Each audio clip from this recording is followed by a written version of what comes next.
Baby, nimekuja kukuambia kile kijambo chetu tayari. Kijambo gani kwanza hicho Mahabuba? Yule mjinga kashaniacha tayari, kashanipa talaka. Kwa hiyo mimi sio mtu wa mtu tena. Sasa utakuja lini nyumbani?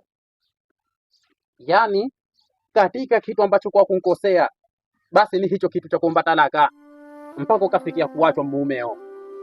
Nikufahamisha kitu kimoja mdogo wangu, hakuna hata mwanamume mmoja ambaye kwa ataatisha ndoa ya mtu halafu akamchukua mwanamke na akamweka ndani. Haya, leo mwanamume mwenzangu kunafanyia kama hivyo, mieje pangu pakavutia nchuzi, mwenzangu ana Honda yule, ana kliki nyeusi, kliki bei. Haya, mie tele basikeli sina, wajanifanyia nini? Lakini yote nimefanya kwa ajili yako. Umeniambia nikifanya hivyo nitakuja nyumbani. Mie nje kwenu nje mfanye nini? Mie kwa kipi, kwa nguvu gani hasa mie kufikia mpaka nitake kuoa? Kwa nguvu gani? Mie ilikuwa nitaka vyangu vyangu tu, kwa vile kushanipa vyangu basi vishanitosha. Mie vile kukwambia kama ukiachika nje kuoa ile kwa kwenye kutupa nini zile kutupa chambo, samaki wangu ni mle. Lakini kwa vile shamla kwa mie kunikosa sebu. Mie kufunga ndoa sijajipanga sasa sitakioa. Lakini umeniahidi utakuja nyumbani. Mtaka kutia makonzi nkoma wewe, sinitafutie kesi. Ushanifahamu?